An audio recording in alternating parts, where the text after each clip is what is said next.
3,000.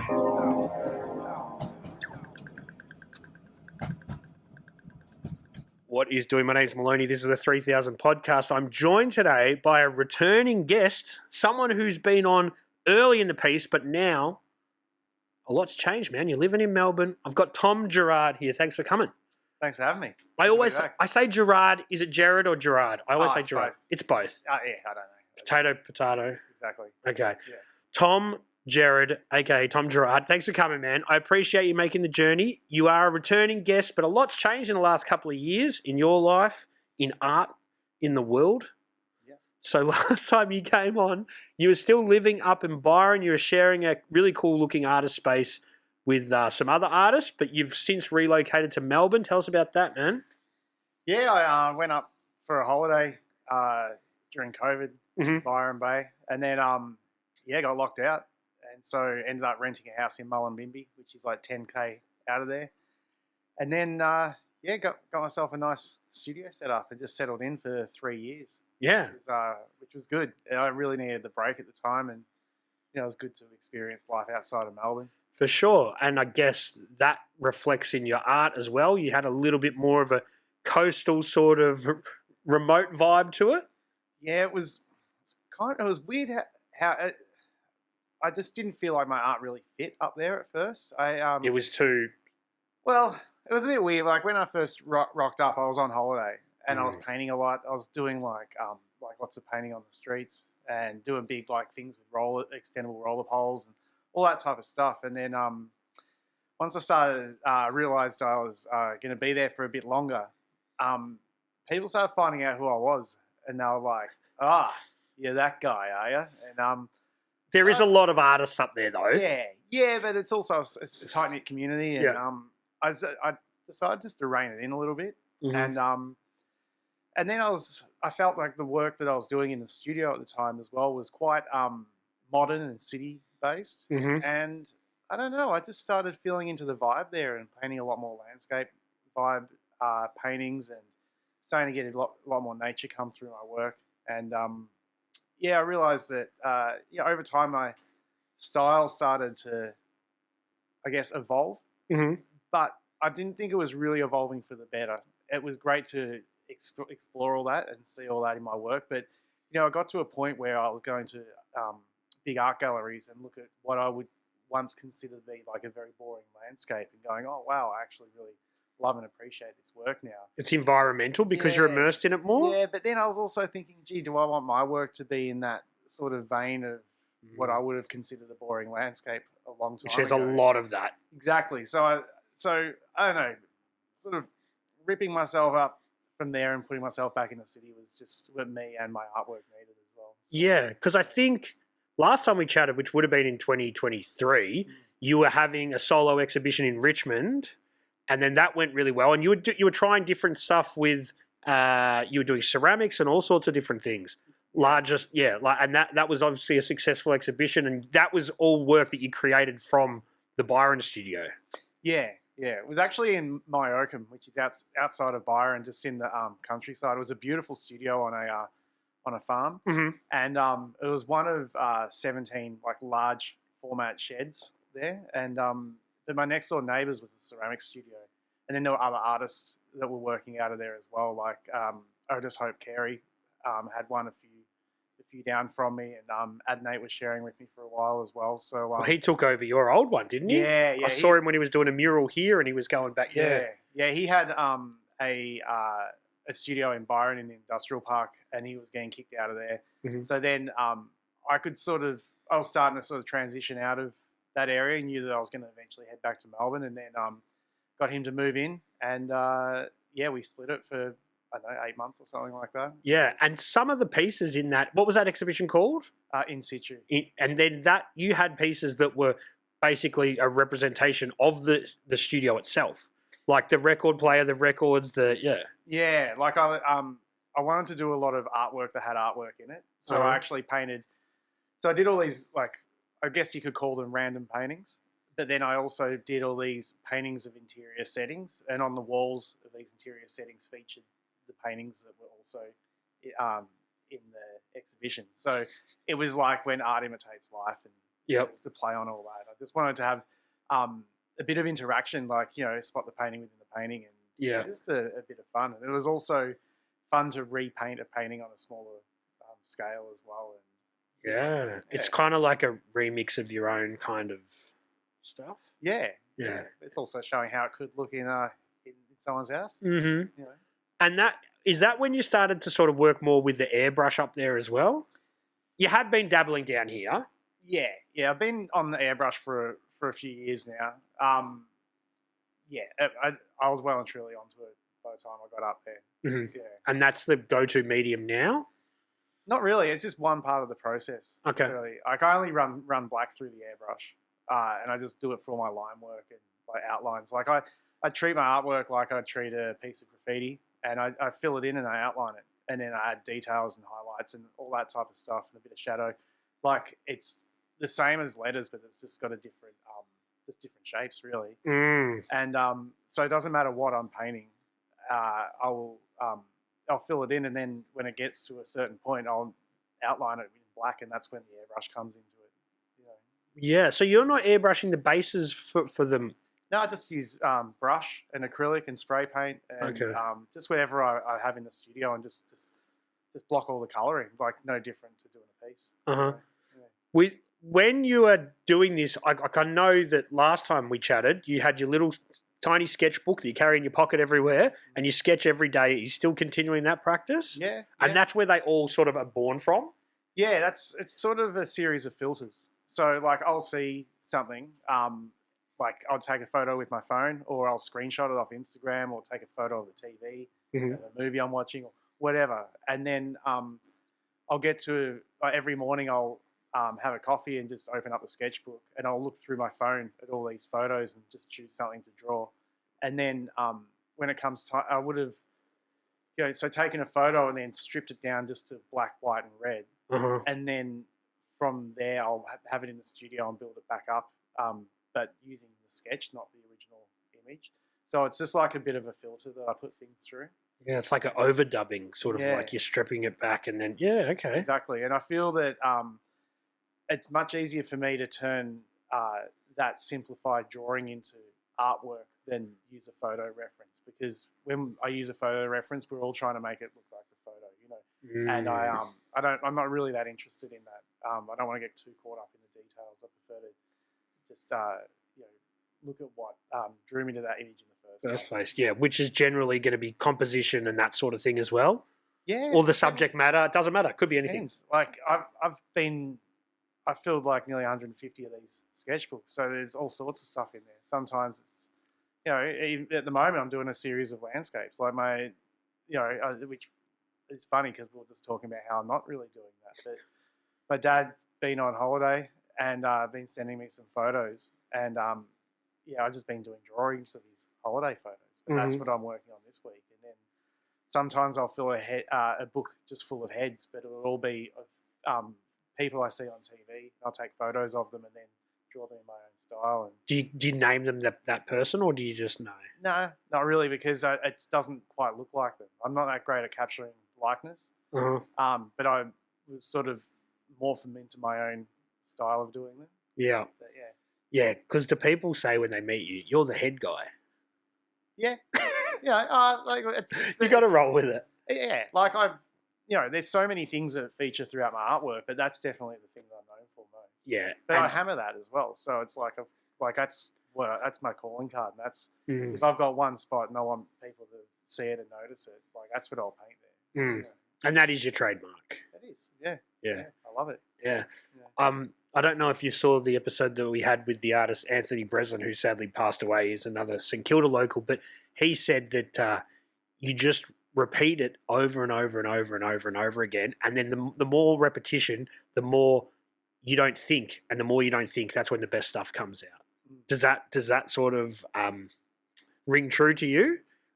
Yeah, I guess so. Yeah.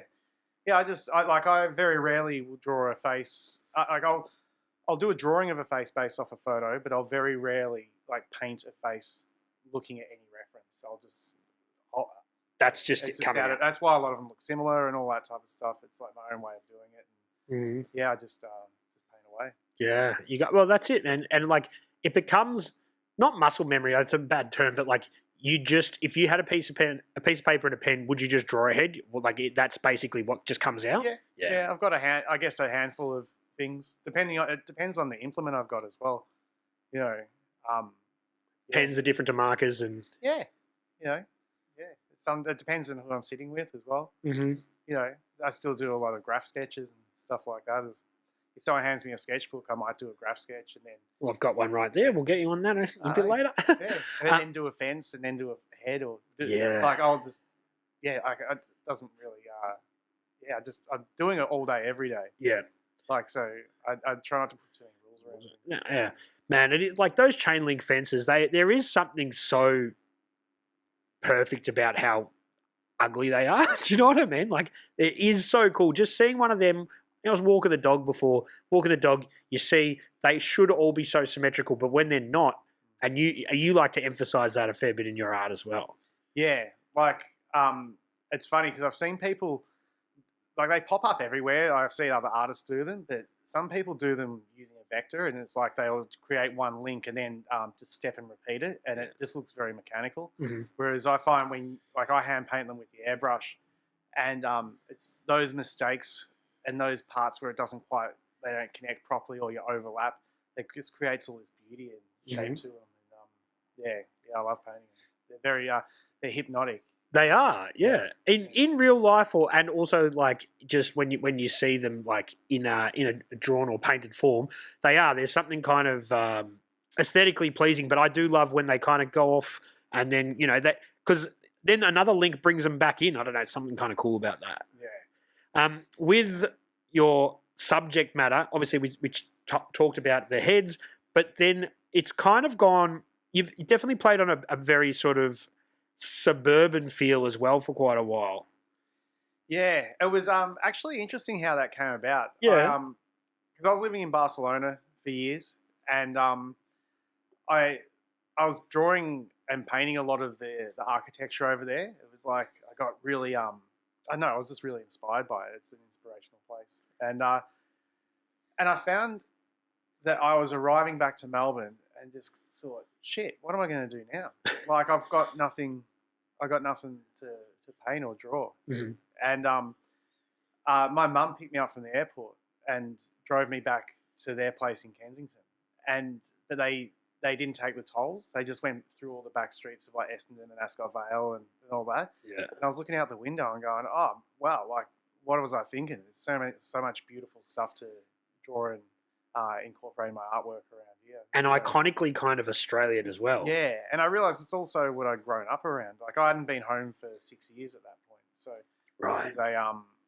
I'd forgotten, it was like I saw my own, I saw Melbourne through fresh eyes, really. Yeah. But I wasn't even thinking like Howard Arkley or anything like that. Like it was just at the time I was just drawing my surroundings. And also my studio was out in Caulfield, and that was very suburban.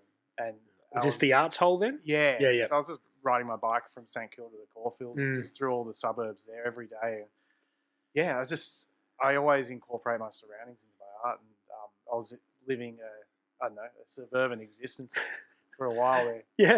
Yeah. That it is. That the arts hole studio is kind of in a bit of a funny spot, isn't it? Like it's just the middle of suburbia, a kind of few shops, and that's about it. Yeah, it's a random place. Yeah, it is. No pubs or anything. Yeah, it's true, isn't it? Yeah. Dry area, Caulfield.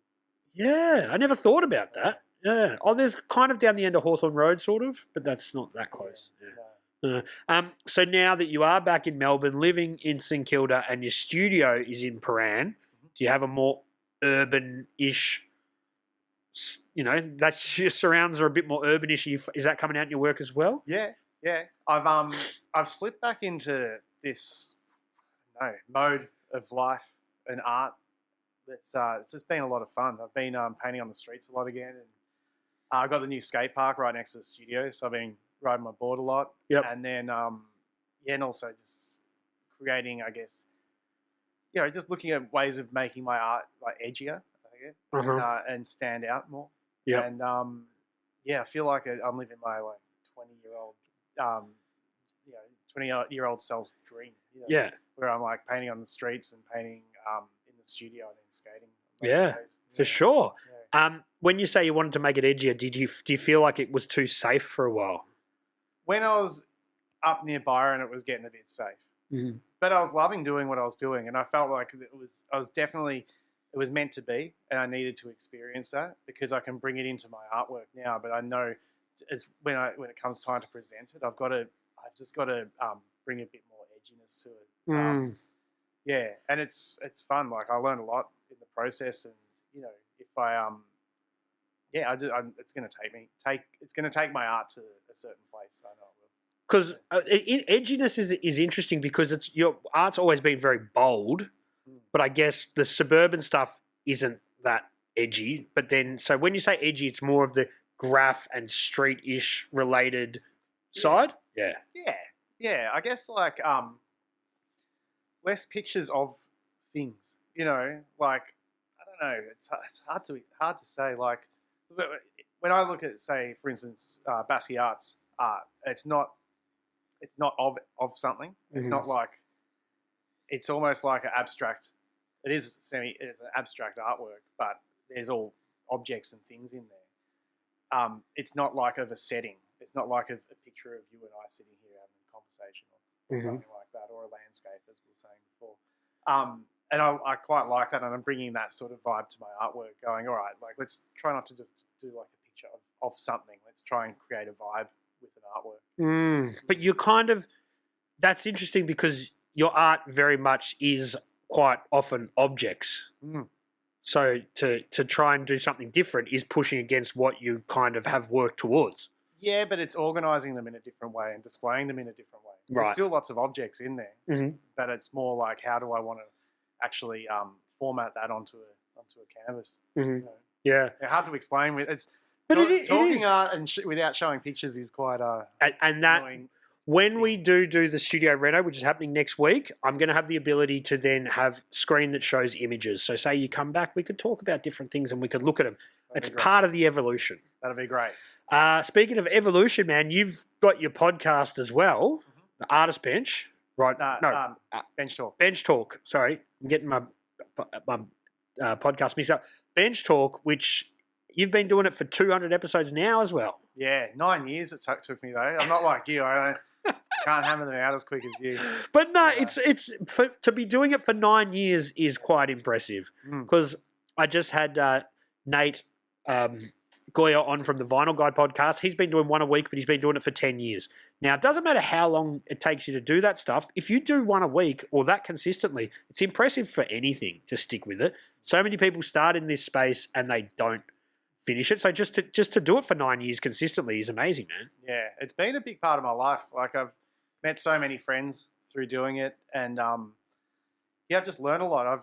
I even remember when I first said it to my wife that I'm thinking of starting a podcast. She laughed at me. She's like, "You?" It's just like it wasn't like something that I would have imagined myself doing. But I was working as a graphic designer in Spain at the time, and I was quite just frustrated wanting to hear this podcast that didn't seem to exist. Yep. And so I just created it myself. Yeah, and that's it. And that's when the best things are born out of necessity. Like, why did you do it? Because I was looking and I was like, no one else is doing it, so I'll do it, So, and that also, as an artist, like you said, you weren't a full-time artist then, you were still doing the design. You obviously were painting and you were creating art, but it's a great way to introduce you to a lot of different artists as well. Yeah. Yeah, I was quite obsessed about becoming a full-time artist. I wasn't that happy working in graphic design, and I didn't start it until I moved back to Melbourne, and then and that was in 2016, and then I just started interviewing all my friends I knew who were full-time artists, and the big questions were like, how are you making it happen? Like, how are you doing it? Yeah, and I guess I got to about episode 20 and I'd quit my job and gone full time, and I've never looked back, never worked a day since. Do you reckon that process helped you? Oh yeah, totally. Because you saw other people can do it. It is a real thing. Yeah. Yeah. Everyone just kept telling me, "Oh man, you just do it. You'll work it out." That was their advice. And you were very much graffiti focused then, though? No, I'd had a fair few exhibitions. Definitely had some accomplishments in art. Mm-hmm. I had a couple of solo shows, and I had an artwork in the National Gallery of Australia collection. Yep. And also I'd exhibited overseas a fair bit, like in London and in America. And you had the runs on the board. Yeah, exactly. Yeah. But the thing that I couldn't see was a full-time income. So I was like, if I quit my job, where's the money going to come from? Because all I really know is to make maybe $1,000 here, a couple of grand there. And, but it's like I got a mortgage to pay and belly to put food in and fun to have. Yeah, well, exactly. Life to live. Yeah. And that is, and it gets me to a question that I often sort of get to with a lot of people is you've managed to navigate it very well, where you haven't really compromised. You are a full-time artist and you don't have to work a job, but you haven't really compromised your art. Now, a lot of people get to that point where they're like, okay, I either make art for me or I have to sell out, for lack of a better term, to make the money, that's the hardest sort of fork in the road that a lot of artists get to. But you seem to have navigated that pretty well. I don't think selling out's ever the right mindset for anyone to do anything with, because you're just pursuing the money, not the passion, and people can see it. You know, it's but there are ways of marketing yourself and creating artwork that is recognizable. And I don't know, because some people can think that I've sold out in certain ways. Like, I don't know, like I'm not everyone a mind reader, but that's everyone. It's in the eye of the beholder. But I believe that you have done it in your own way. You know, you put in a lot of art, you put in a lot of work. Yeah, I'd like to think that. But I don't know. I just don't know what people think. I just think because I went from painting graffiti, like quite hardcore, and then just painting the heads everywhere. And people saw that of me, like going from a graph writer to a street artist, and it's like, no, it's just a different shape.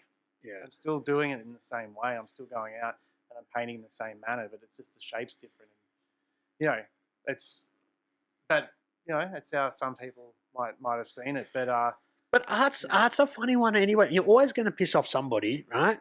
Exactly. And people aren't going to be happy, and people are always going to go, well, why is this person selling when I could have done that and the whole thing, but you didn't do it? You know what I mean? Yeah. But the thing is, and I get it with this podcast as well, people say, oh, I'm going to do this, I'm going to do that. I'm like, well, don't say it. Go and do it.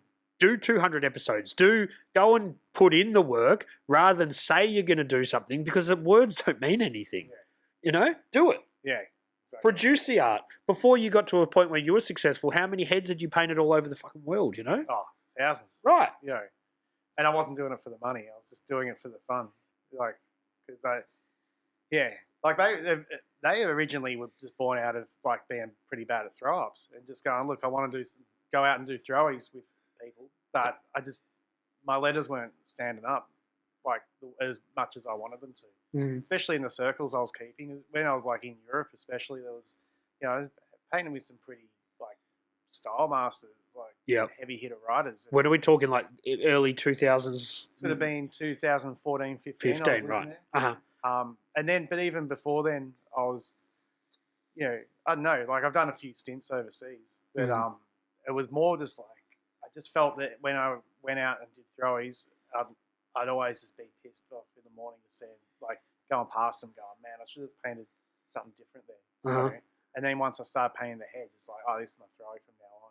Yeah, and because it's a funny one now. People do all sorts of different characters and whatever, but when the staunch graffiti public are like, that's not a throwy, that's like street art. Do you know what I mean? Yeah. I'm guessing in Europe they would have been a little bit more, if that's your style, just do it, man. Yeah. I guess so. I don't know. No one really said that much to me. Just you're the guy that does the heads. I'm just that guy that does the heads. Yeah, because it did. Look, we say street art, but it was graffiti, but it was done in the streets, and then you kind of went through down. Not you personally, but art in general went down a way that street art became a thing, which was not really street art. Doing throwies like that's street art. Yeah, there was. I don't know.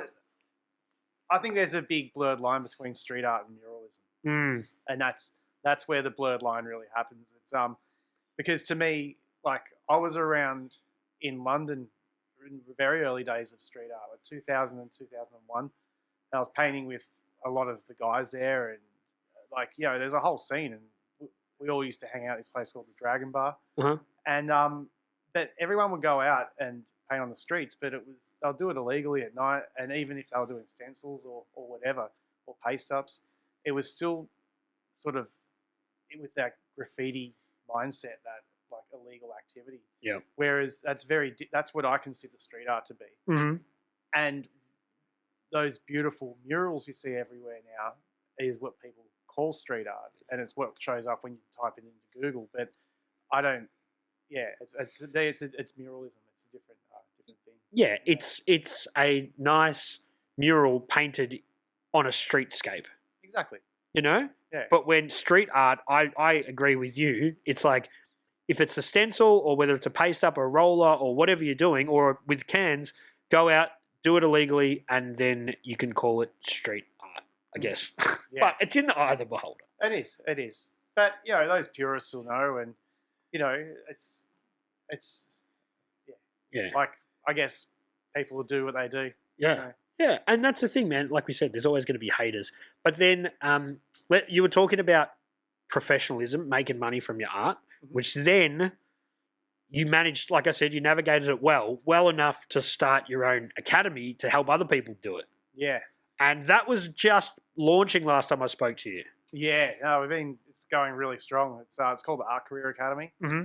And I started it with my wife, who's she came out of corporate marketing and knows a lot about mindset and marketing and all that type of stuff. And yeah, we just sort of teamed up. We teamed up over COVID and started talking about it. And then it came off the back of the podcast because I was always, you know, how to build an art career has always been a big subject on Bench Talk. Mm-hmm. And all these people would always ask me for advice all the time. Mm-hmm. And we thought we'd just sort of create this 6-week program and put all the info behind a paywall and say there's a whole lot. Like there's everything you need to know. And yeah, it's been really rewarding. Mm-hmm. We've got like a group of students who from all over the world who they show. We've got this like momentum program that we do afterwards, so we can continue on with this and we can help you sort of as you navigate through your art career. Yeah, well, we've got artists from all over the world on there, and some of them have come in and just been like, I just want to draw more.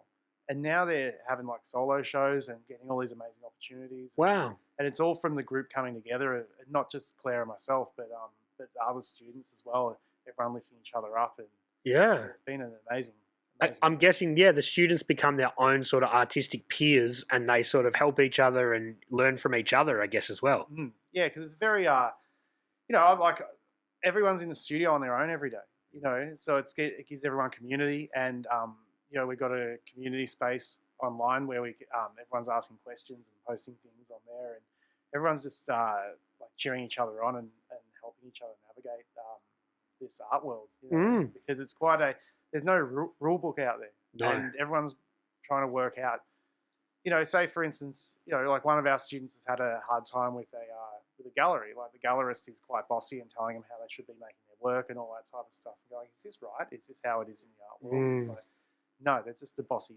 gallerist who wants a certain thing their way, but they're not respecting the artist for the art that they make, you know. Yep. So you got to stay true, but helping them navigate through things like that and, you know. Yeah. Because I'm guessing you're getting all kinds of different artists as well. Like you might be getting people, like primarily it's like painting and drawing kind of art, or is there sculpturists, or is there all sorts of stuff? There's all sorts. There's a photographer in there and a ceramicist, and there's all sorts, but we try to aim it towards painting because that's the language that I know. Mm-hmm. But it's it's the teachings are relevant even if you're like a musician or a filmmaker. It's all about creativity and then also building a business around that creativity. Yep. But yeah, it's man, it's been heaps of fun, and I thought, are we going to run out of things to talk about? And the conversations are just endless. Right. There is so much to discuss. Yep. And I guess you're learning from them as well. Oh yeah. As they say, like the collective is stronger than the sum of its parts, and you know, I've benefited so much from it. And also, like I'm teaching stuff, going, this is how you do this, this, and this. And if I'm not doing that, I'm hypocritical. Fraud, you know? Yeah. So I've got to it keeps me on my toes as well, and make sure that I'm showing up in the right light and and practicing what I preach. Has the curriculum evolved from that initial start? Not really, no. So you just cycle new students through and keep... Yeah, it's all pre-recorded. Right. And so they watch that, and then we catch up every fortnight for a Zoom call as a group and do it like that. Yeah. It's a lot of fun. Right. Yeah. So if people want to get involved with that, they can go to the Artist Academy? Yeah, artcareeracademy.com. Artcareeracademy.com. Yeah. But we do things as well. We get like lots of guest speakers in. We have art collectors in, gallery owners, other artists. Like all people come in and just tell their side of the story and break it down to how they've built like their success, or educate people on how things would work in that area of the art world. Yeah. And it's been more successful than you anticipated. Like it's growing consistently. Yeah. Wow. Yeah. It's and that's, I guess, because you were sponsoring it through your podcast, sort of.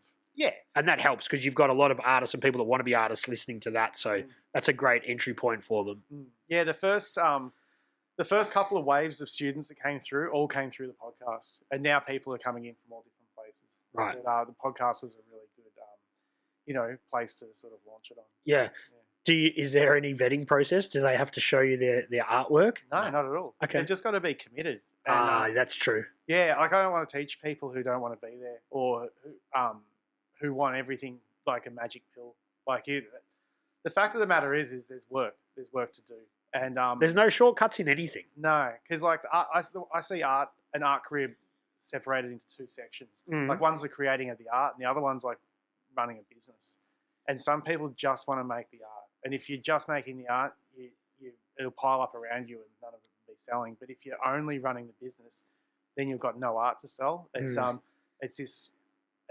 finding this balance and then actually showing up, and we just help guide people through everything that they need to know in order to do that. Yeah, really. Yeah, it's totally true. Like a huge part of it is marketing yourself, having a solid Instagram, getting yourself out there if you're going to want people to turn up and purchase your artwork. But I guess the entry point to become an artist in this day and age has never been easier, has it? Yeah, well, anyone can do it. Anyone. Like it's never been easier. Like we've got social media, we got like Squarespace websites and platforms like that. You just create a podcast and talk. Like I don't know, when I was growing up, I'm sure we're pretty similar in age group. Yep. We had channel 7, 9, 10 SBS, channel 2, and then the Herald Sun, the Age, and then the radio. And I tell you what, like you couldn't penetrate any of those things. No. You couldn't just go, that's it, I'm just going to put myself out there.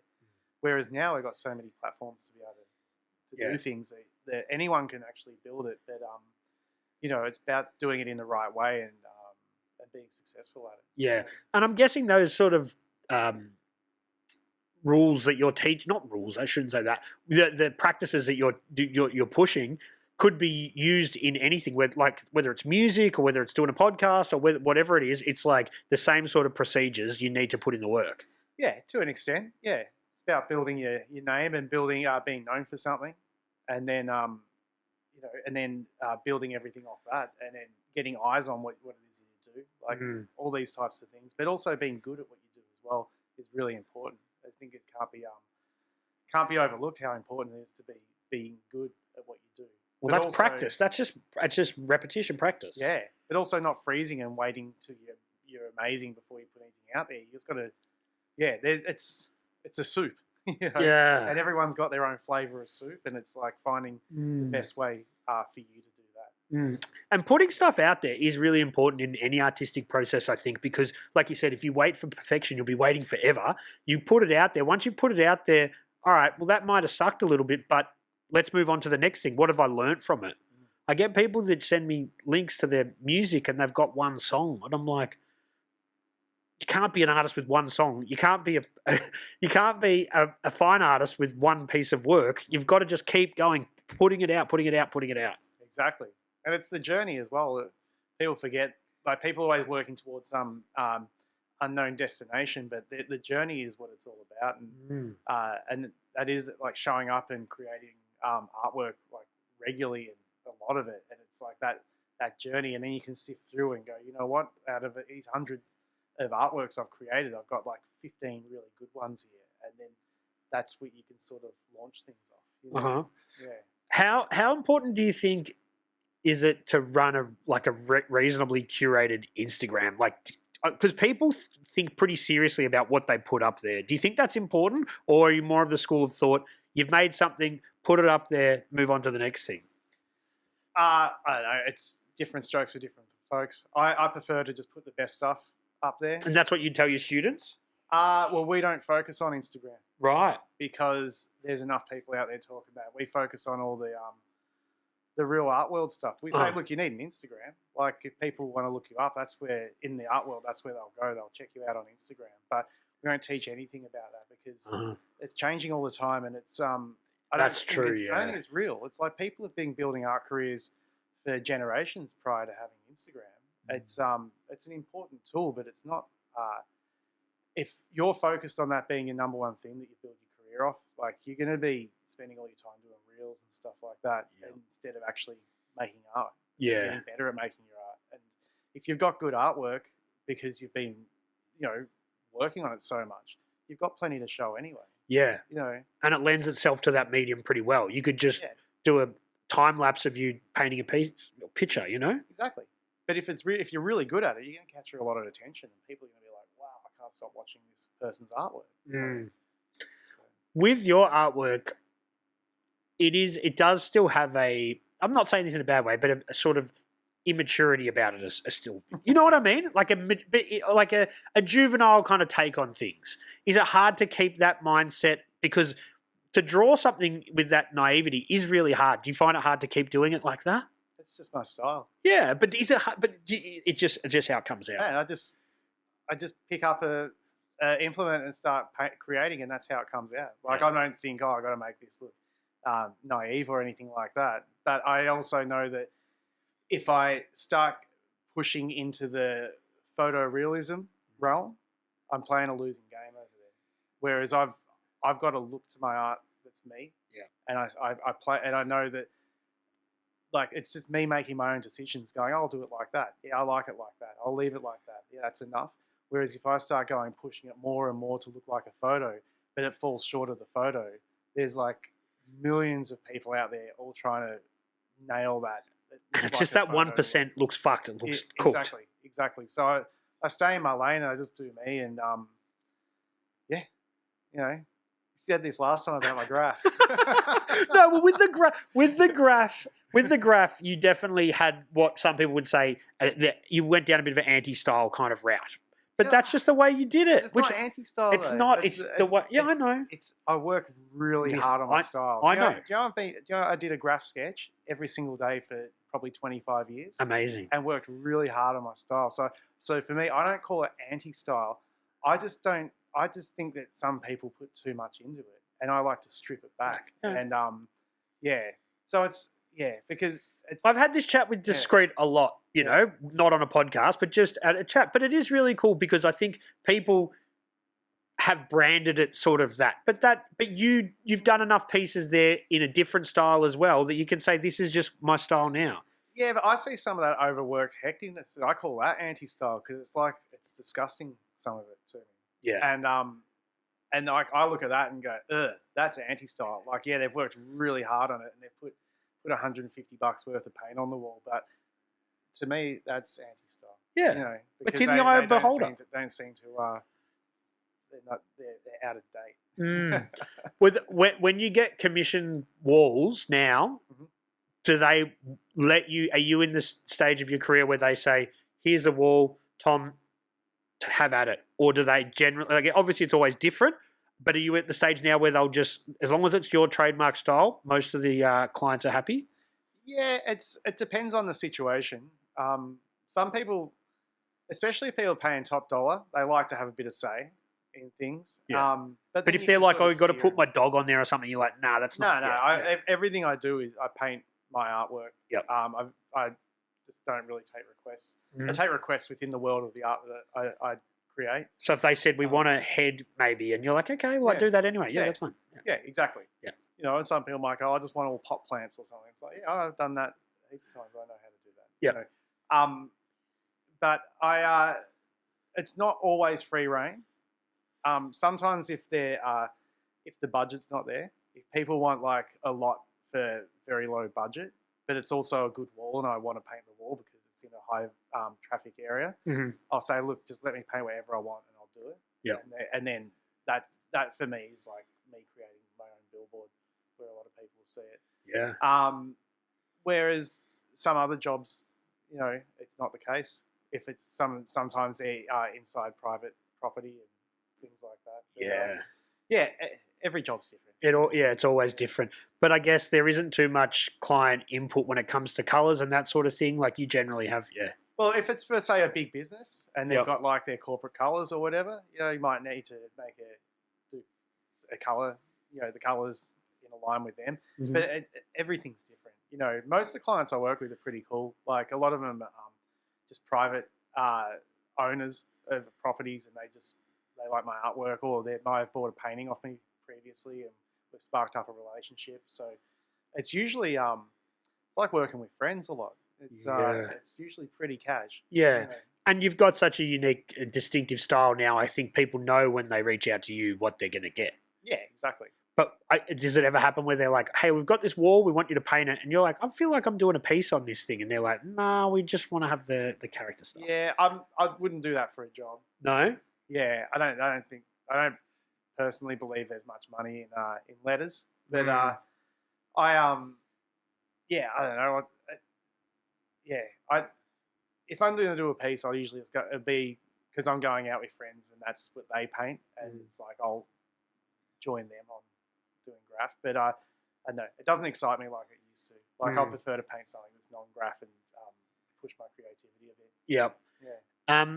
In this time, without being too pessimistic, everyone's saying, "Oh, everyone's doing it tough." You know, a lot of tattoo artists I know are doing it tough. Is that translating into the art world as well, where people don't have as much money to be spending? I've heard it from a lot of artists. It's been a tough few years for a lot of artists. I don't know. It's been a bit different for me. I don't know. Sometimes things have been going really well. Other times they haven't. I found that there are certain areas of my art business that have dropped off. One thing I find is mural jobs have been harder to come by. I've heard that from a lot of people. Yeah. Because I just feel there's a lot more people painting murals these days. Like since COVID, I think that it's probably like quadrupled in Melbourne. Yeah. But I'm still finding work for myself in that area in other ways. But also just it's made me look at other ways of selling my own art instead of relying on other people to sell my art. Whereas in the past, I'd have a lot of other people selling my artwork for me. Galleries and such, or galleries, brokers or something. Yeah, I've got like work with art dealers and other people like that, like people within the industry. It's that sort of died off a bit, but I still do all right. You know, I've had a bumper month this month. It's been great. Yeah. You know? But I guess you just never know, really, do you? Because you're going to have peaks and troughs when it's like that sort of thing. I'm guessing that's some of the stuff you're probably telling your students have multiple different revenue streams. If one dries up, you've got another one. Yeah, exactly. If you're just doing one thing and that thing dries up, you're stuffed. You know, like I know that, I've got so many different ways of making money off my artwork. It's, always thinking on new ones too. Right. You're always thinking about, okay. Yeah. Like there's things that I've there's definitely ways, there's areas I still haven't quite tapped into yet that I'm excited about, you know. Yeah. Licensing? Yeah. That's what I was sort of thinking. I really want to do some licensing stuff. Have you started those talks or anything? Yeah, I'm in a very loose conversation at the moment with someone. Okay. But yeah, that's. Can you tell me afterwards? Yeah. Okay. Cool. Yeah.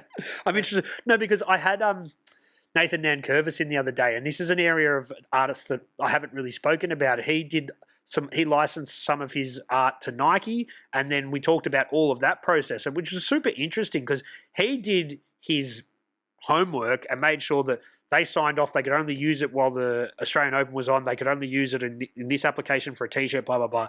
But he was saying that so many people would say, yep, work with Nike, cool, have it. You know what I mean? It's a whole new sort of legal side of the whole art business. Yeah, exactly. And it's also about how they use it as well. Like I remember years and years ago, Futura 2000 did a collab with Zoo York, and they completely rorted him because he thought he was just doing like a board graphic and maybe a T-shirt or something like that. And they just ran with it for years. It became their new logo, you know. Yeah, you can't do that. He's just like, hang on, I thought this was just like a little one-time thing. And that's just artists being a bit naive, not getting the paperwork, or they rorted him. I think it's, who knows. You have to ask those guys. But I know he was pissed. Yeah. But that's a story as old as time, that artists have done something to work with somebody and it's been taken out of context or used for a manner which they didn't see fit. Yeah. Which isn't good, but it's always happened. Yeah. There's also things like around timings, I think is really important when licensing artwork out, because I've done some stuff with people in the past and they you know, like you'll do the project and it'll come out and it'll be all done, and then you think you move on, and then they'll just keep reprinting and the artwork will just, it's like, when's this gonna, that's like, this has to end. Yeah, we've done that, you know. Yeah, but they're like, oh, but it's selling really well, and it's like, yeah, but you're not paying me any extra. Yeah, well, I need my commission for that. Yeah, exactly. So yeah, there's lots of fine lines around it. And, yeah, people just overusing the artwork a bit. You know. Have you seen is there any copycats doing similar sort of stuff that you've noticed around the world? To me, yeah. Not really. You always see similar people around, but I don't know. I just I haven't noticed too much, you know. And I've always got to. There has been times where I've thought, oh, that's a bit close, but it's made me want to push something even harder and say, oh, if this person's trying to claim that, like, but I feel that's my thing, I've got to go triple time with it and let everyone know that it's me. Yeah, you know, it's a healthy competition almost. Yeah. Actually, going back to this this licensing thing. Yeah. Do you know I've got my own Thai noodle restaurant in Bogota in Colombia? I did not know that. No, this is a licensing story for you. Right. There was this guy. So a few years ago, would have been 2018 or something like that. I was in Asia. I had an exhibition in Tokyo, and then I did some traveling around, but went to. I was in Bangkok, and I was cruising around and just painting on the streets. I painted one of my heads on the street and just wrote Tom under it. And then, about a year and a half later, someone sent me an email just saying, "Oh, look, we've completely stuffed up." And this guy introduces himself, and he said he's a chef from Colombia, and that he was over in Thailand researching how to make Thai noodles and all that to open his own Thai noodle place. And he saw my painting on the street and thought it was just something random. And he goes, "Oh, I absolutely love it." And he used it for his logo. And he'd done everything. He'd printed everything, and it was the day before opening. He even had the big neon out the front. He didn't call it Tom's, though. He called it Tom's Thai Noodle Place. And then my head was the logo. And I just said, nah. I was like, fuck, what do I do here? You know? And he was quite apologetic and everything. You reckon he legit didn't know or thought? Yeah, he legit didn't know. It was he had a graphic designer helping him put some stuff together, and they're the one that said, this guy's an actual artist from Australia. And completely ripped him off. And he's like, what? Huh? No, it was just something I saw in Thailand. And then, so I ended up calling Roan because I didn't know who else to call. And I thought, mate, surely you've been through stuff like this before. And we had a good chat about it. And he said, look, you probably don't have you don't have a leg to stand on because I painted illegally on the other side of the world, and then someone on the other side of the world is using it. I can't really do that much about it. But then I just had a really upfront conversation with the guy, and he said, look, if you make sure that you credit me as being the artist inspired behind the whole restaurant and stuff like that, I'll let you go with it. And he is a really big supporter of my art. Wow. And they've got like my artist bio at the front, like where you go up and pay and all that. Have you been there? No, I haven't. I've got friends that have been there though.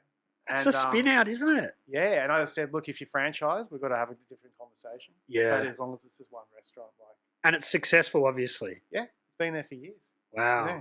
There you go. Yeah. It just goes to show getting your stuff out there. You never know where it can lead, can it? Yeah. You never know. Yeah, and this guy wasn't like, he didn't know any. Obviously, he didn't know anything about art. Mm. You know, people just naive, just don't think that they're doing anything wrong, but they're actually really stepping on someone's livelihood. Yeah. It's yeah, it was one of those sort of situations, and I just see it as an ad. Yeah. Well, Like, yeah, you it's know. a cool story of evolution and branding and all sorts of stuff. Yeah. I think that's how Jim Phillips came up with the screaming hand as well, man. I think that was like a restaurant logo that he just thought that was cool and did that. So I think it's been happening for a long time. Well, I had no idea about that story. Yeah. And tell us about exhibition in Tokyo though. How did that come about? That was through. I was doing a lot of work with Ruka back in the day, and they had a gallery over there in Shibuya, and they invited me over to do a solo show, and so I obliged. Yeah, because they love artists. Like it's all about putting the artist first, isn't it? Yeah, yeah. Well, back then, it's changed. Man, it just keeps being bought out and sold, and it's not the company it was back then. No, because the whole genesis of that company was we get artists, we showcase them, they do graphics and stuff, and then we keep it moving. That was kind of the concept, wasn't it? Yeah. Like when I got in there through my friend Demote, and then but I was looking at their lineup, and they've got like, you know, Espo and Barry McGee and all that on there. And it's like, shit, to get on a list with all these guys, it's like, yeah, it was a dream come true. So did all that, and the exhibition was good. It was it's quite funny. Like, I don't think people really knew who I was, but they were all lining up for my autograph and photos with me and stuff. And it's quite funny the pull that Ruka has over there. It's, you know, in Australia, it's like a surfy brand and all that, like quite a corporate surfy brand. Whereas over there, it was like a designer brand almost. People were like taking it very seriously. Yeah. And that might be because of the stockers, because I think it was in like General Pants here, like that was a main thing. So, and that was when General Pants were pretty commercial. So maybe that was why it kind of ended up with that sort of thing. I don't know. Yeah, I'm not sure. Yeah. But they did have they had the gallery space in Collingwood as well, didn't they? Yeah. I had a show there years ago. That was a show I had when I just started the podcast, and I quit my job off the back of having that show. Yeah. And it got me off to the races. Yeah. And never looked back. Yeah, never looked back. So if people wanted, before we move on from the Artist Academy stuff, if people want to do that, they can just hit the website there, and it's a 6-week course. Well, yeah, if you go to Art Career Academy, the course is called Going Pro. So it's like, and that's a 6-week program. And then after that, we have a thing called the Momentum program, which is like more of a subscription-based, the thing that we do where we catch up every fortnight and have a call, and that's where the guest speakers come in, and you know, you're there with a big group of other artists, and we all support each other. And the students are from all over the globe. Yeah, mostly in Australia, or mostly in Australia. A lot of Melburnians.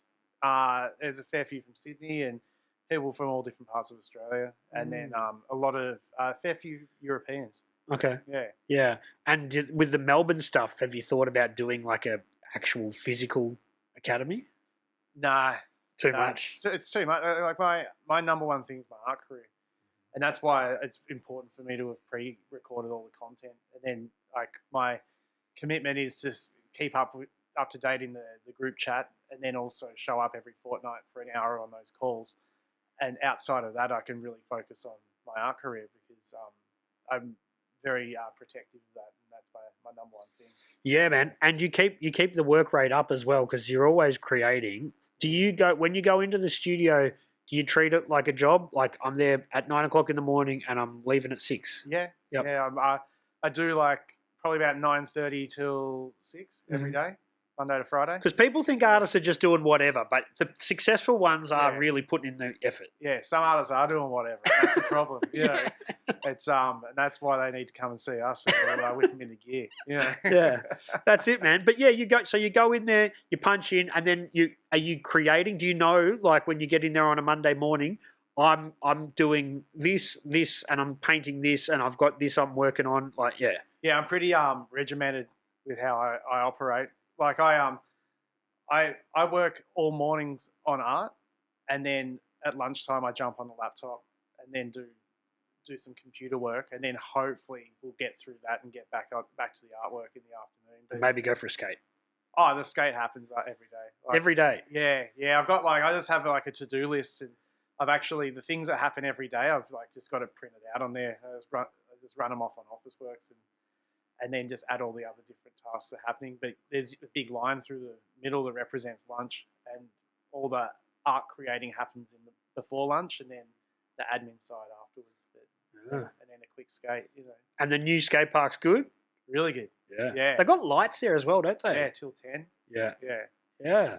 So what do you if people see Tom Gerrard down the skate park, what are you doing? Are you doing a little manual 50-50? What are you doing, man? Now just cruising around, I'm not don't have it like I used to. It's Are you riding a cruiser? Nah. No, yeah. Nah, it's a normal board. Man. Yeah, okay. I like the soft wheels, man. That's a like you can get the they look like they're normal sort of. Yeah, but they've got I don't know how they grade them. They're different. Yeah. That's fun for me. That's my grown-up old man skating. Yeah. I know. Sometimes I just go there and just pump around. It's other times I go there and just ride the Mini for a while. And is it still that same metal Mini there, or is it different? No, it's concrete one. Oh, right, okay. Yeah, I have a go on the vert a bit as well. But cool. But not proper. Just pumping to the vert? Just pumping and just kick turning and just doing some tricks low under the coping and that. Have you rolled in? Nah, I ain't doing that shit. I came off there the other day on the Mini, like I hit a rock at the flat bottom and just got ploughed into the opposite transition. And I thought I broke my wrist, and it was my painting arm. And I was like, it was such a freak accident. It sort of rocked me a bit, and it's like, I'm just gonna take it easy because I'm just doing this for fun now. Yeah. Whereas back in the day, I was quite serious on it all, but now it's just I'm just happy to be. I know I'm 47 now. To think that I can still do what I can do on the board, I'm pretty happy. Yeah, you don't want to hurt the moneymaker, man. The wrist, no. Yeah. I was real worried. Would you have a backlog of work that you could get through if something like that happened, man? Because you're creating so much. But have you got stuff in the studio that you could be like, okay, I can put together an exhibition from what I've got, the backlog? It depends on the situation, because it's lots of things are. Yeah, I would never put together an exhibition like that, like just higgledy-piggledy, just grab what have I got in the studio and throw it in an exhibition. It's just, I like to think things through and, put my best foot forward. I prefer to postpone a project than do that. So what's the next project you've got coming up? I got some work in a group show next week.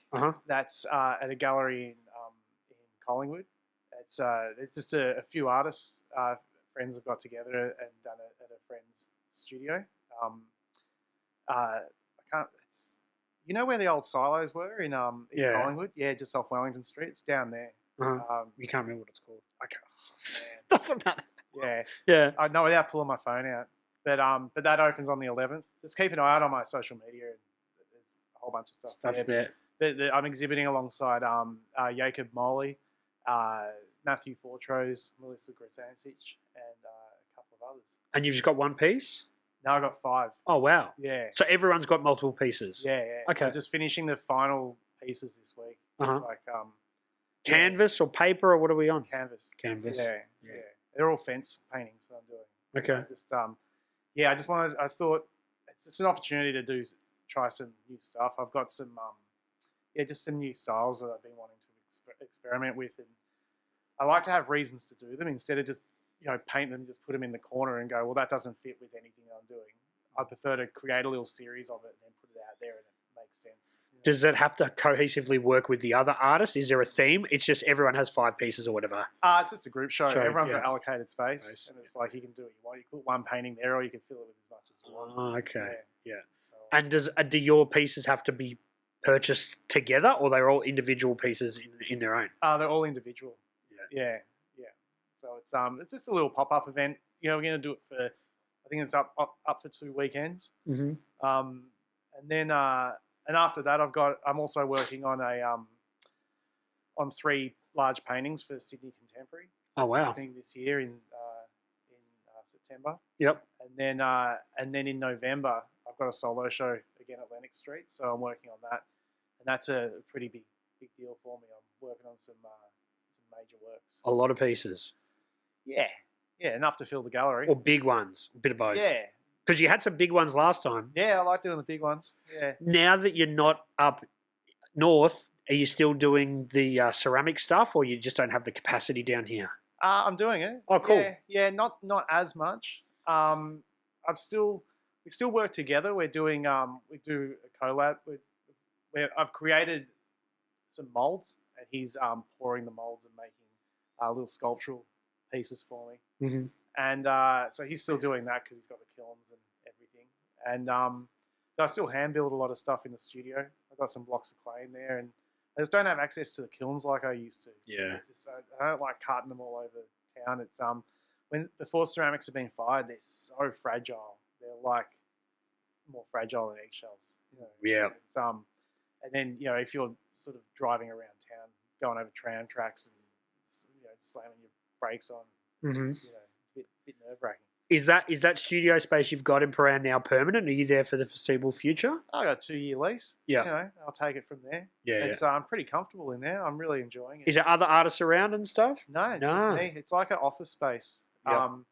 I just found looks like a little design studio or something that no one was using, and then I just put some false flooring down, some lino, and built some fake walls in there so I can drill into them, and just set it all up, just custom for myself. But it's like an L shape, and it's great to have like a full painting area and then an office area with a couch and all that to chill out on. Yeah, a totally different vibe to where you were. Oh yeah, because that was huge. Yeah, the last one was massive. Like that was it's a bit of a dream studio, the last one, but unfortunately it was a bit wild out there. Like the big thing I'm realizing between the last one and this current studio is the difference between being in a shed and a room. And being in a room that's like got double glazing and it's sealed. And it's freezing in here though, man. Yeah, but it's much better than being in a shed. Like we're exposed. Like had lots of had snakes coming. I saw the snake like just as you're moving out. Yeah, man, that was you see that stuff all the time, and it's like every time you go to the toilet, you have to open the door and go, "What's in here?" There's lots of brown snakes around, and if you corner them in the bathroom, they'll go you. And just have your wits about you. And also, the humidity up there wasn't very good for the artwork either. Yeah. Just lots of mice and it wasn't. I like being in a room. You got different kind of critters around sort of Paran area though, man. Yeah, mate. Junkies and stuff. Like my window looks out onto the back laneway there, and I see all sorts of stuff going on out there. See people getting chased. I've seen had to call ambulances on people passed out and see all sorts of stuff. Yeah, man. It's wild. Yeah. Is it? Does it? Do you find it easier to have no one else around, or is it better to create with other people? Like I know you can't in a perfect world. Yeah. Each to their own, but I love my own space. Like, I'm a twin, so I didn't even get my own womb, And then when growing up, I was always sharing bedrooms. Like even like when we grew up, we were quite poor, and so for a big chunk of my childhood, my mum, my brother, and myself all had to sleep in one bed in like the front room of the share house, and then and so I just never had my own space, And then when I finally came of age and moved out, I moved in with girlfriends and stuff like that, and it just never had something to go, you know what, this is my space and I can do whatever the hell I want with it. Yeah. And so a studio is that for me. And when I became an artist and I first got my first studio, I realized how important that was for me. Yeah, you felt like a kid who finally got his own room. Oh yeah, totally. Yeah, I never had that as a kid. Yeah. Never. Like I left home I left home when I was like really young because of that. Yeah. Because I was just like sick of it. And I've got my brother's a lot bigger than me, and he ruled the roost and all that sort of stuff. And is he creative? No. Okay. He's a tradie. Uh-huh. Well, I guess that's creating in his own way. Yeah. Yeah. I just sort of made that connection because there's twins. Or the family that I knew that you were related to, they got twins as well. Is that from the same side? Yeah. So it is really is a hereditary. Yeah. Yeah. My mum's a twin. Got twin cousins. Yeah. Grandma had twin siblings as well. They're just everywhere through the family. Yeah. But there's a massive family, and there are only a few sets of us. So the odds are still reasonably low. Yeah. Does your tradie brother help you when you're building those big things, like you're doing that? You know, you did those really big heads that made out of He does. He's going to help me with it. He works 6 days a week, and so like to catch him on his day off and get a favour out of him, he's just like, nah, mate, I'm hanging out with my kids. Yeah, which is fair. Yeah. Did he used to skate as well? Oh, when we were very, very young. Okay. Like, yeah, he would have given up. He would have given up when we were like 13. Yeah. So, solo show coming up at the end of the year. Artist Academy happening all the time. Yeah, Art Career Academy. Art Career Academy. And they can just register now for the next intake sort of thing? Yeah, we're doing an intake at the end of August. We're doing a live intake. So it's a chance for the artists to be able to do the 6-week program, but then we actually catch up and really talk them through it, and we can answer all their questions regarding the program. Yeah. And then where do you see, besides your solo stuff, more? Are we doing more objects? Are you going in a totally different direction? Are you happy where you're at? Man, I'm always moving. Always? It's always looking for the next thing. I'm sort of refining a lot more. I was looking around the studio, especially doing the move. Moving back, I sort of saw all this artwork that I hadn't seen a lot of. It had been like bubble wrapped in the racks and everything. And then, but to sort of lay it all out and go, gee, there's a lot of randomness here. You know, let's sort of fine tune it. And that's what I'm really focused on this year. And like the big solo show is, I've got a concept that I'm working towards with that. And it's called 20 Shot Sequence, which references like old skate vid from World Industries from back in the 90s. Yep. And each painting is made up of 20 images of a sequence of events. Like you'd see in the magazine where you would see this is how they did the trick. Sort of. Some are like that. Mm-hmm. The others are spread out over like a month's period of different events happening, of a transition happening in life. And others are, some of them are just like, I've got like 20 heads, and then the guy starts off bald and his hair all grows out and things like they're all different things, but it's all relevant to a 20-shot sequence. Right. And, Is that because you're skating more and your love for skateboarding has come more to the forefront? No, it was all based off a painting I did. Okay. I did a painting and it was in this format and it told that story. Where the head was rotating?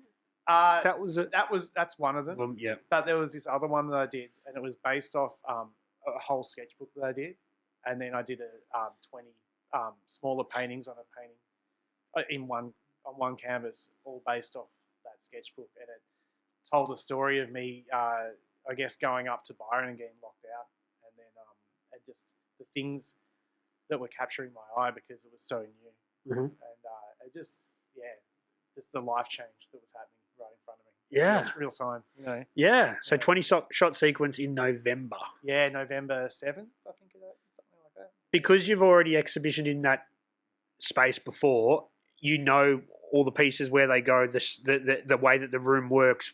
So is that been helpful? I always work in that way anyway, where I do a full floor plan of the gallery and work out what needs to go everywhere. Mm-hmm. And so, like, even if it just says like a big painting on this wall or two smaller ones here, just so I know what I'm working with, and I paint it according to that. Yeah. But doing it this time, you're like, because you last time you had physical objects and all sorts of different, like, it wasn't just walls that you were using. Yeah. But even then, I'd fully mapped it out. Yeah. Because that gallery was still being built when I was working on the... Because you were using different depths of, like, you'll see it through this doorway and all sorts of stuff. Yeah. Full experience. Yeah, I love it. I love the immersive experience. Yeah. I want to do an installation for this one, but I haven't worked out what that is yet. But okay. Yeah, still figuring that one out. You're still figuring it out. I'll crack one more beer and we'll do some more talk. Yeah, okay. Last time was so graph talk. This time it's been art talk. It's been good. Art talk, so I just want to say I've been loving getting back painting again, like on the streets. Yeah. I reckon I've done about 15 pieces this year. Wow. And it's been a lot of fun. But it's good to be back in Melbourne. It's and I find that this time round I just sort of very comfortable with like who I am, and I used to try to be like, oh, I'm not a graph writer anymore, or I'm not this anymore, or that, and try to be different things. And I've really sort of settled into a comfortable place in life and being authentically me and having a good time doing so. And labels don't matter. You don't have to be a graph writer. You don't have to be an artist. You can just be Tom. Exactly. That's what I'm doing. Yeah. And you look like you're doing a good job, man. Do you ever get down to skate in St Kilda? Yeah. I go there with my friend on Friday mornings. I go for a little roll before work.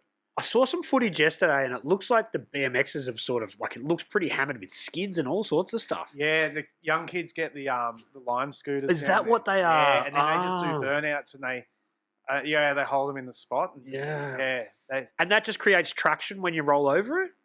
I don't know. It looked hammered, yeah. Yeah, it's just marks, really. Yeah. But yeah, I don't know, man. Just think when I was young, if those things were around. Oh yeah. Even just 10 years ago, me riding them back from Chapel Street, I would have run into a tram or something. Like, definitely, man. So I'm glad they weren't around. So, Tom, we had our friend Jimmy in here a few months back, and he said, "Man, I'm not a real artist," which I was like, "No, that's not true." But and then he said, "Tom, now he's a real artist because he believes that he was just painting references, but you don't do that." Well, I paint out of my imagination a lot more, but it's just two ways. It's just different ways of doing the same thing, you know. Like some musicians can just play without music, and others are very well studied in music. You know, it's just different ways. Like sharing a studio with Adnate, I saw a completely different way of working. And he paints looking at his phone and zooming in and goes, all right, there's that, and then zooms in, there's that, and just keeps moving around. So he's like a slave to the reference. Like, and I say, oh, look, just we did some collabs together, and I said, oh, just go, like, you know, just go do loose. Everything you know and like everything you already know about art and just let it flow. He goes, I can't do it without a reference. I need a reference. And I said, wow, like, so some people, that's how they work, and they can't work any other way. Whereas for me, I prefer to go to the opposite end of that and just paint out of my imagination. And you know, like I was with some friends the other day who aren't artists, and I was getting them to do some drawing. So I set them 2 challenges, and I said, look, you know, draw each other first, and I drew my mate as well, and that was very much like using our eyes and trying to replicate what was in front of us. And then I said, all right, scrap that. That's the next drawing we're going to do. Draw your house from memory, so the front of your house. And so that's a completely different way of drawing because you're not using your eyes at all. You're tapping back into your memory and into your imagination, and you know, it's working in a completely different way. And I prefer to work in that second way. Like, I don't mind using my eyes to get ideas and get inspiration, but when it comes time to create, I like to put a lot of that aside and just let it flow out of me. Yeah, that is a really good way for people that aren't necessarily or don't consider themselves to be good drawers to just sort of forget about it and just try and draw something from memory rather than a reference. It's a good little tip. Yeah. Like I look at reference and draw every morning when I do my daily drawings, but most of those things I don't even I'm just drawing. That's all I'm doing. It's like consider it like sharpening the sword. You know, just staying on top of it and staying sharp with everything. Whereas once I'm in the studio, I'm just like, all right, I might look at some of those drawings and go, oh, I know what I want to put in there. But I'll sort of go, all right, I got it, put it down, and then just let it go. Yeah, because you can't get complacent. If you don't draw every day, then your sword won't be that sharp. Yeah, exactly. You still need ideas, you know. And it's like sometimes an idea can just be like a little snippet of something. It's just enough to get you going, you know. Because it's hard when you're facing a blank page and you've got no ideas. What are you going to do? You know, you just start doodling. I don't know. Yeah. No, it is. That is really hard. And like, I was never a proper practicing graphic designer, but I did work, you know, do some posters and that sort of thing. And you just end up moving pixels around. It's the same sort of thing. Looking at a blank page, you need something to start with, something to reference. Yeah. It's important. Very. Yeah. Very. With younger artists, obviously you tell them to join the academy, but what would you tell them to do? Every day draw, even if you're, what kind of processes do you think are important for people to push that? Because you said everyone can be an artist. Yeah, Well, just be clear on what it is you want to be doing, really, because there's so many things you can do within the arts and within so many types of artists you can be. Like, I recommend getting clear on like who it is you want to be as an artist and where you who you look up to. Yeah, but who do you want to sit amongst? Like what style do you want to be working in? When people are saying there's a list of artists who work within a certain style, and who do you want to be on there with that list, and just getting clear on and then also what level do you want to reach? Uh-huh. Like, do you want to go right to the top, or do you just want to be able to earn enough to work 3 days a week and that's it? Like all these things sort of gauge where who you're going to show up as an artist. So you think the best way to do it is to find where you want to be and then work backwards to how you get there. Yeah. Yeah.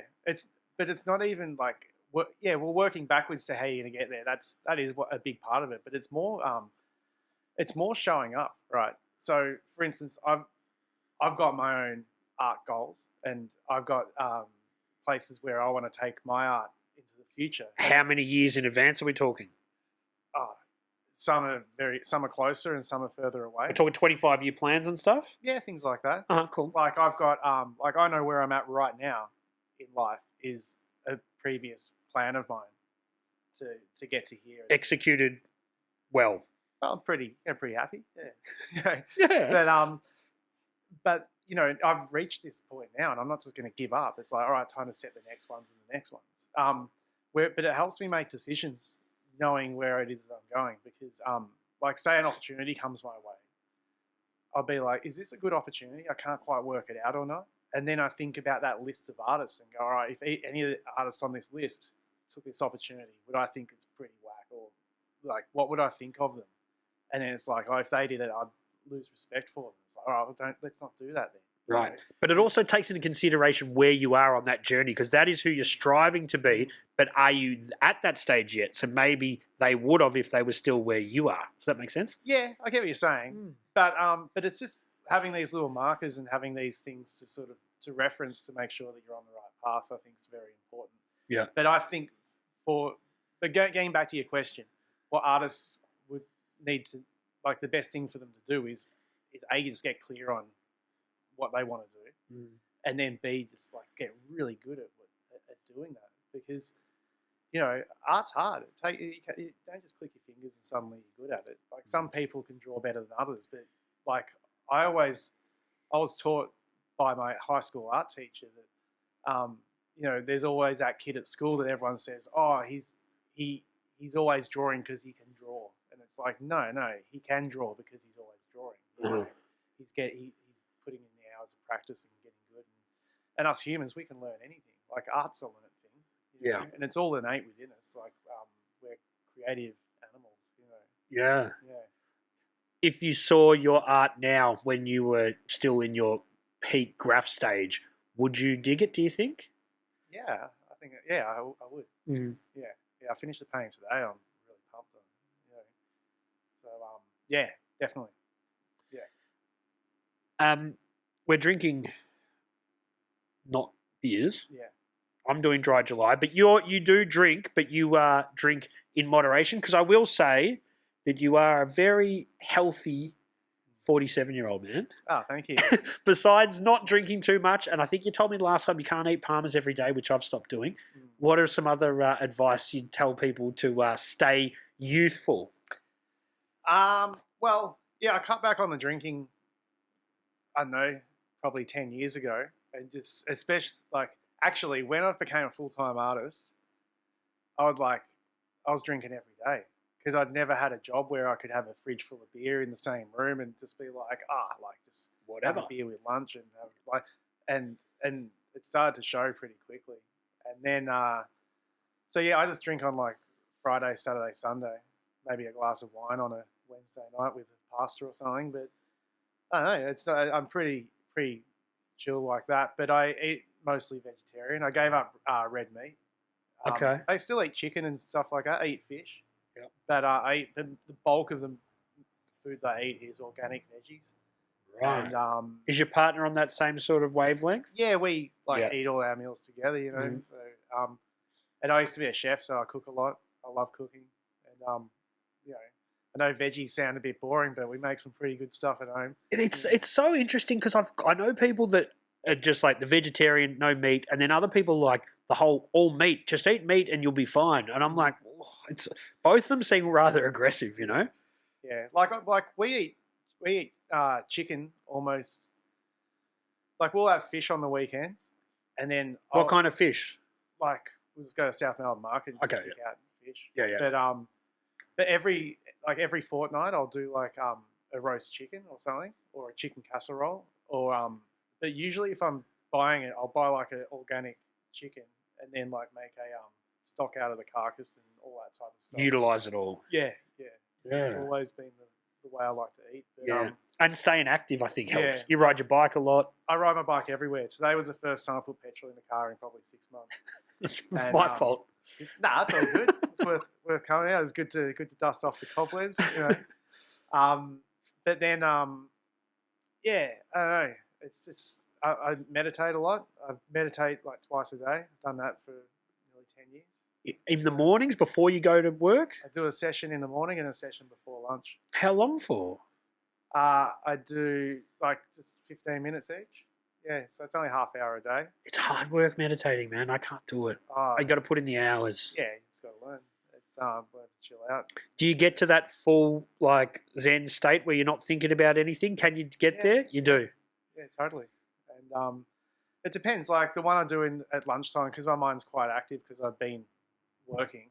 I usually do a guided thing called a yoga nidra, which is more like a body scan, and that just sort of resets my whole body. And I did it before I came here.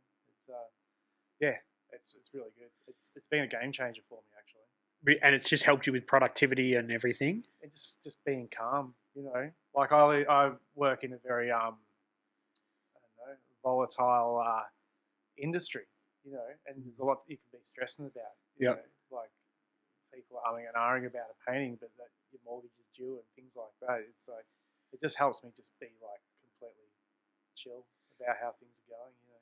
Yeah, it is, man. I had some financial issues, you know, for the last few years after COVID and everything, man. And then I just got to the point where I'm like, look, I can't control it. We can always make more money. Do you know what I mean? Because we, as humans, man, we stress about this stuff that digitally doesn't really, it exists in a numbers on a screen. It doesn't actually exist. And we let it fucking like control our emotions a lot. Yeah. Like it's a reality, but it's like, it's survival. That's why, you know, but I don't know. I guess there's some health tips. Yeah. No, because you do. You look very healthy. Thanks, man. Do you know, like do you know what the key is as well? I buy natural spring water and I just drink that. And I drink no tap water. No tap water. I've heard a few people say that. Yeah. Man, it's like a game changer. And I really really enjoy that. It's I think it's just helped keep. It's like it's water's life, you know, and it's like if you're drinking shit quality water, that's what's running your whole body. The thing is, though, like our water in Melbourne actually tastes pretty good. It tastes good, right? But it's got other shit in it. I know. Exactly. Yeah, I remember when I was a kid, my mum used to have one of those things hooked up to the tap where it would run through a filter, and you take the filter out, and it was just so much shit in there, man. Like literally physical metals and all sorts of stuff. Yeah, not good for you. No. Not at all. Probably we had 100-year-old plumbing in Port Melbourne, so it probably didn't help that. But like you just see all that stuff that who knows what's in the tap water. Yeah, totally. No, so spring water. I don't know. I just think I've never even discussed this stuff. I just get on with my life, and this is how I live. But you've learned this stuff. People are Yeah. I guess I've also like I think through a lot of travel as well, seeing how simply people can live. Mm-hmm. You know, spending a lot of time in Latin America and India and rural parts of Asia and stuff is you know, see people eat very just they grow their own veggies and just live a very simple diet. I know, and in some ways I'm so envious of that sort of simple existence, and we're a real slave here to like the supermarkets and all that sort of stuff because we don't have the markets and you can't grow your own as much. Man, I envy some of those people sometimes. Yeah. When you were saying before about would I see would I think it's whack if this artist was doing that? I guess that's also an important lesson to get to where you want to get to, is also saying no to stuff, because a lot of younger artists are just excited to do something, but I guess you got to take a step back and go, is that the right move for me to get to where I want to get to? Yeah, but at the same time, I feel that when you're just getting started, you've got to get runs on the board. Yeah. So you can't be too fussy in the beginning. And if you're in your first year of doing art, I'd just say yes to everything. It's all experience, you know. Yeah. Like I remember when I first came out of design school, I finished my uni degree, and the only stuff in my folio was all school projects, and I was a bit embarrassed, like going for jobs and just going, "Oh, this is just like school assignments," but I had no real world experience. Yeah. But then one by one, as I got jobs and started building up projects and stuff, and it's the same thing as an artist. You just need to get like experiences and things that you could, even getting in group shows is a big thing for an artist, and especially selling your first artwork and all that type of stuff. They're all milestones, and every artist in the world walks them. It's but the quicker you can get out there and get amongst it, the better. Just physically getting out there, and even if you're not in those shows, go to the other group shows and let people know, because then that's a foot in the door for the next one potentially. Socializing and networking. Yeah, totally. It's important. Yeah, community is a big part of it. Yeah. And socializing and networking is how doors open for you. Because people might like your artwork, but if they meet you and like you even more, they're going to be really inclined to work with you. Yeah. And tell you, recommend you to people and all sorts of stuff. Yeah, for sure. Do you get older people? Like we're talking mature people? Yeah. Oh, wow. Yeah, and they're killing it. But they had always done art, or is it's No. just really quite new?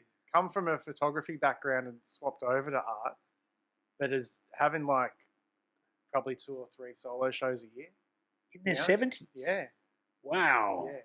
So it's never too late. But definitely have people like 50 plus, in the group.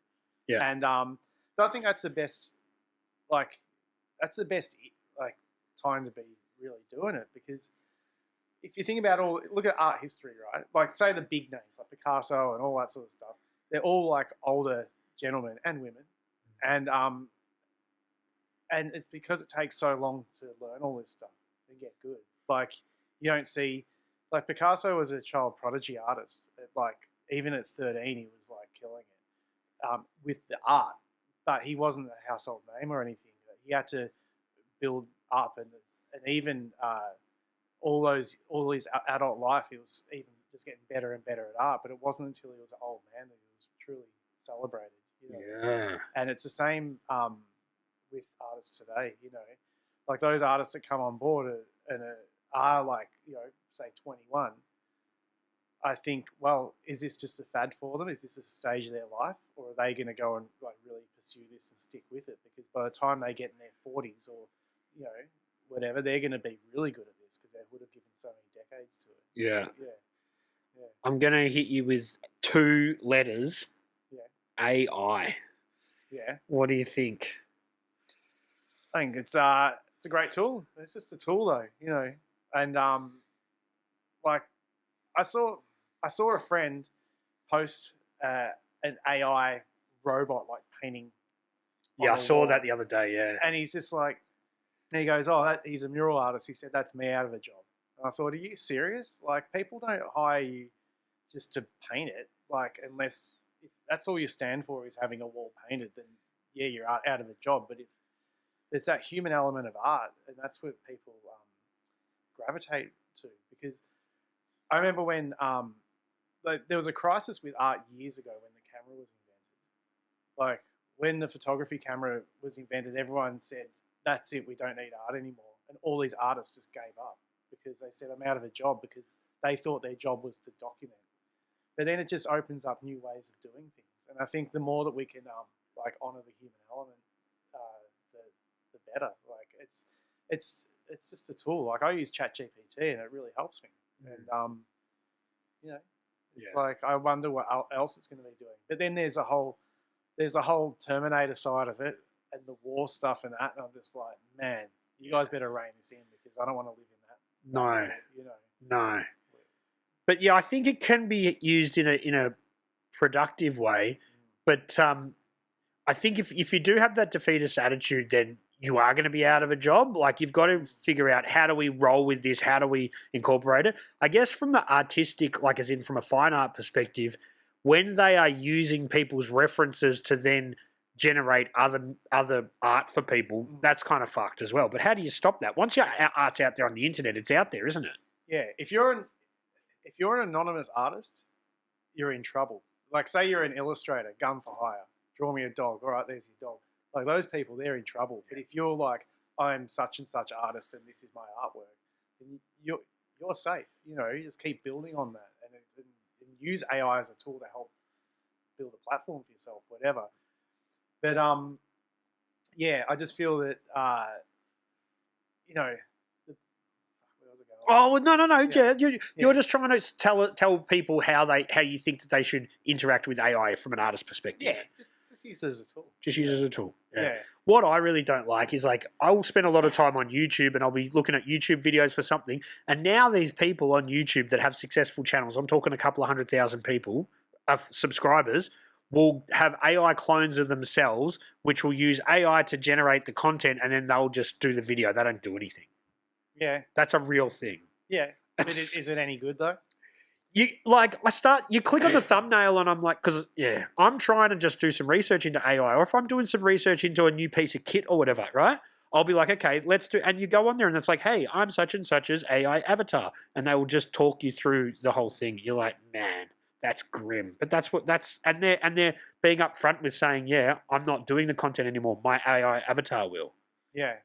That's a shit time to be alive, man. Yeah. Well, hopefully they're out having fun, living their life, you know. Yeah. I don't know. Yeah. It's a massive subject. And, huge. And there's a lot of blurred lines there. Yeah, I don't have a lot of interaction with it. Prior to being an artist, I spent all day sitting at a computer, and once I got in the studio, I really went analog. Like, all my lists are all handwritten, and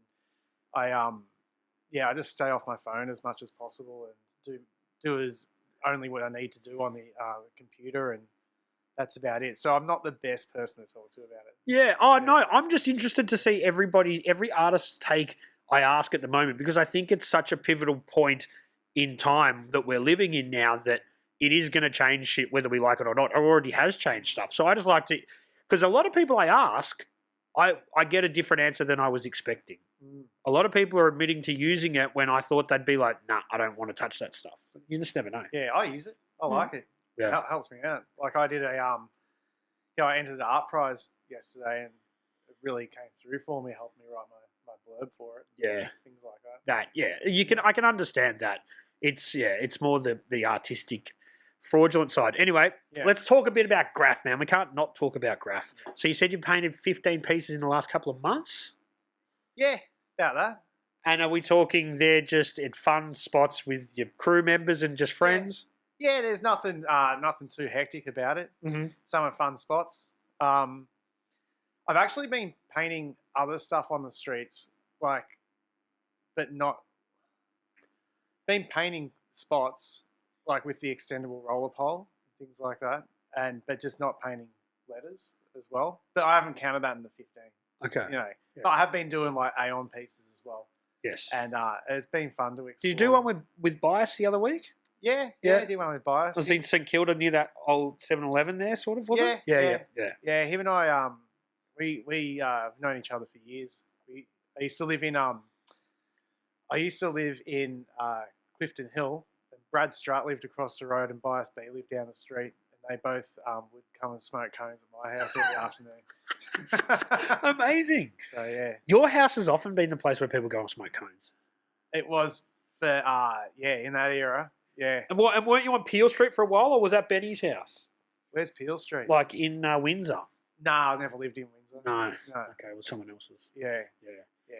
Was it, you know the one that I mean, though? Is that the one where everyone kicked the walls in? Near the bottle shop, sort of.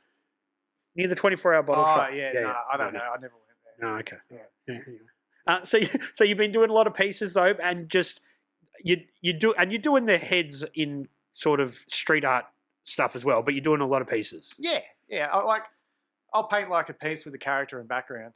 That's sort of what I'm doing. But I'm definitely not. I don't think I'm doing the best piece I ever did or anything like that. But you're having fun. I'm having fun, and it's a good way to catch up with mates. And sometimes it's the only way to catch up with mates. Yeah. Like I've got certain friends. The only time I'll see them is if we go to the footy together, and other friends I'll go do a piece together. And then other friends I'll go on like more of a hardcore graph adventure with to catch up with. You know, I haven't been doing a lot of that. It's a bit cold at the moment. It is, man. Yeah. It's cold. It's cold here. I started like going to the gym. I'm like, how good is this? I'm going to the gym. And then it gets cold and my motivation just goes, you know what I mean? It gets fucking cold, man. Yeah. I don't enjoy it that much. Yeah. We've got the heater cranking, you know? Yeah. You know what else I've been doing, though? What? I've been DJing. Oh, cool. Yeah. What kind of music? It depends. Like, okay. Yeah, I've been DJing a fair bit of reggae, like old, like vintage reggae. Yeah, cool. Yeah. Playing 45s and stuff? No, I just buy albums. Okay. Because I collected vinyl since the 90s. And when I went full-time with the art, I set the turntables up in the studio. Yep. And I just listen to vinyl all day, every day. And so I'm always buying new records. And a friend of mine owns a bar. And so I've just been going down there and just playing some gigs and getting right into it. Yeah, sick. It's a new hobby for me. Yeah. But yeah, just been... he lets you play whatever you want? Yeah. Like, well, he does certain nights. Okay. Like I might do hip hop night or a soul night. But like I've got I collect lots of different genres of music. I've got a big jazz collection as well, and but I'm not really going out there playing that, you know. Yeah. But the main thing is reggae that I like to play. You got to tee up a gig with Method. He was saying he was getting back into it. Well, he's asked me. I'm working on that already. Yeah. Did you enjoy his episode? Yeah, it was really good. Yeah, because he's not far from you. I don't know. We can almost like throw a stone to his face. Yeah.